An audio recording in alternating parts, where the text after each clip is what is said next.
comment comprendre que dans un pays qui est censé défendre les femmes, un père violent puisse toujours avoir autorité parentale alors qu'il a tué son ex devant les petits.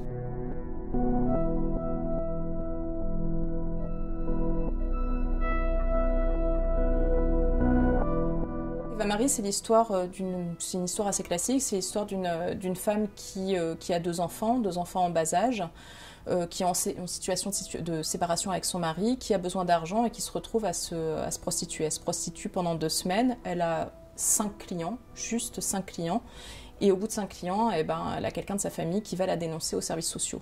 Et à partir de ce moment-là, se met en place une espèce de machine infernale où les services sociaux vont venir retirer la garde des enfants d'Eva Marie pour la punir de cette prostituée pendant 2 semaines.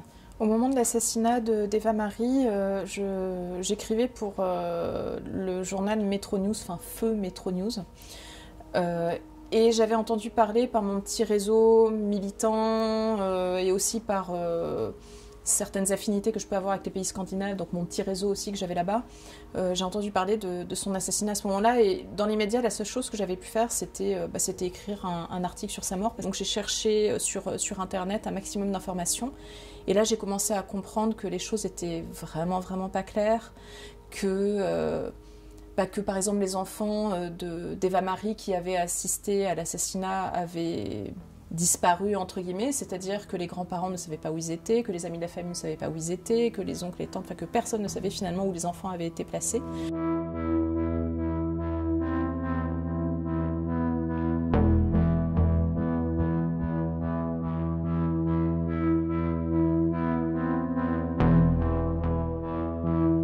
Locale n'a parlé de l'assassinat qu'en termes de faits divers, c'est-à-dire c'était une femme a été poignardée par son ex. C'était comme ça que c'était présenté, fin de l'histoire. Moi, par le réseau militant, j'avais une toute autre version de la situation. Moi, ce qu'on m'a expliqué, c'est qu'effectivement, oui, elle avait été poignardée par son ex, mais dans les locaux des services sociaux, ce qui quand même apporte une couleur tout à fait différente à la situation, qu'il y avait des embrouilles de garde, que c'était une femme qui s'était prostituée durant à peine 2 semaines, mais que pour cette raison, on lui avait retiré la garde de ses enfants. Enfin, que donc il y avait toute une histoire avec les services sociaux qui n'était pas claire. Là-bas, en fait, ce qu'il faut comprendre, c'est qu'il suffit que 2 travailleurs sociaux apposent leur signature en bas d'un document pour retirer la garde d'enfants sans préavis, finalement. Et c'est vraiment ce qui s'est passé pour Eva Marie. C'est d'une violence inouïe. Mais la Suède, c'est le pays de l'enfant roi, entre guillemets. Et je pense que c'est parti d'un bon sentiment, c'est-à-dire dans une volonté d'intervenir vite en cas de maltraitance.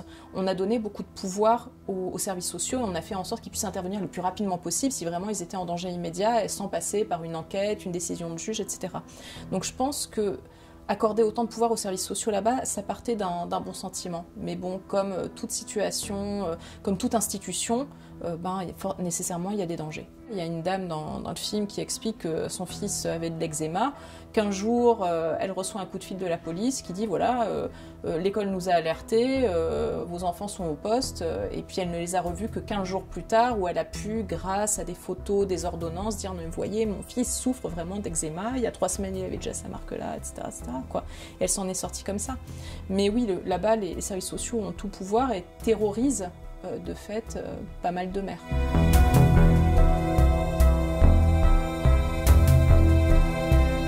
Ce qui est assez fou quand même avec l'histoire d'Eva Marie, c'est que la plupart des gens qui l'ont soutenue ou qui ont témoigné en sa faveur ont été discrédités. Dans le film, on voit une sociologue qui a voulu juste contester, remettre en question la loi de pénalisation du travail du sexe. Elle a été immédiatement discréditée. On a dit qu'elle était rémunérée par l'industrie du sexe, par les macros, qu'elle séquestrait des filles dans sa cave, etc. Enfin voilà, on l'a complètement discréditée et du coup, elle enseigne à l'université, elle n'enseigne plus. Ce qui a été assez compliqué en fait, c'est que les portes se sont beaucoup fermées. Les gens ne voulaient pas témoigner. C'était assez curieux parce que moi je sortais juste avant d'une investigation sur le milieu du porno, les montages financiers, etc., etc. Et les gens parlaient beaucoup plus que là sur finalement un fait divers où je me suis dit bon, les gens vont témoigner à visage découvert, il n'y a pas de souci. En fait, ça a été vraiment beaucoup plus compliqué. Les gens ne voulaient surtout pas être mêlés à cette histoire. Moi, je me souviens, ne serait-ce qu'aller taper à la porte de ses voisins, poser des questions sans caméra, les gens me claquaient la porte au visage. Les gens ne voulaient surtout plus parler de cette affaire-là. La personne, la témoin qui a assisté à la scène du meurtre et qui a accepté de témoigner dans le film, l'a fait à visage couvert. Là, c'est quelque chose qui est tellement tabou que même elle a voulu témoigner à visage couvert et nous n'avons jamais réussi à joindre les services sociaux. Ils n'ont jamais voulu nous accorder, même de façon informelle, un entretien pour, même sans caméra, juste nous donner leur version des choses. C'était « on n'en parle pas ». Et vraiment, c'est inhérent à cette pensée suédoise. On n'en parle pas, donc ça n'existe pas. Il y a vraiment quelque chose d'assez violent, une volonté de faire taire les gens qui peuvent avoir une pensée un peu dissonante, qui n'est pas complètement lisse. Et sur la question d'Eva Marie, c'est vraiment ce qui s'est passé.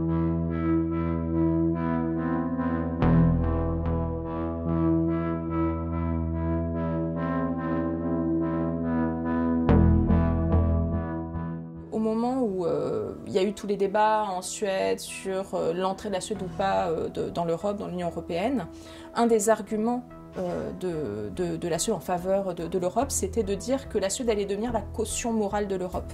Donc il faut bien comprendre que c'est une mentalité particulière, la Suède. Il y a cette volonté d'exporter ses lois. Et on l'a bien vu, par exemple, sur la question de la prostitution, la Suède a exporté son modèle de pénalisation des clients un petit peu partout dans le monde en expliquant à quel point c'était une mesure progressiste et à quel point ça fonctionnait bien. Sauf que quand on commence à gratter et qu'on voit ce qui se passe en Suède, on se rend compte que les prostituées, elles existent toujours. C'est juste qu'elles sont un petit peu plus cachées sous le tapis et que les problèmes, surtout, persistent toujours. Et le film s'appelle « Là où les putains n'existent pas » parce que finalement, à en croire les Suédois, la question de la prostitution est réglée. Évidemment que non, ça n'avait pas disparu, mais vu qu'on ne le voit pas, c'est tout à fait inhérent à la pensée suédoise. À partir du moment où on ne le voit pas, ça n'existe pas.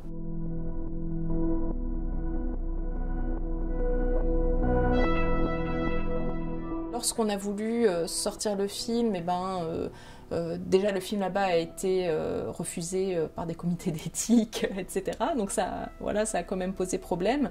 Le jour de l'avant-première, il y avait la police qui était là, à Stockholm. Enfin voilà, c'était quand même une situation extrêmement bizarre et évidemment, je vous passe tout ce qu'on a pu raconter à mon sujet dans la presse suédoise. On a dit que j'étais rémunérée par l'industrie du sexe, comme l'était donc du coup cet universitaire, soi-disant, que j'avais abusé de la confiance de la mère d'Eva Marie. Enfin voilà, on a dit les pires horreurs pour discréditer au maximum le film.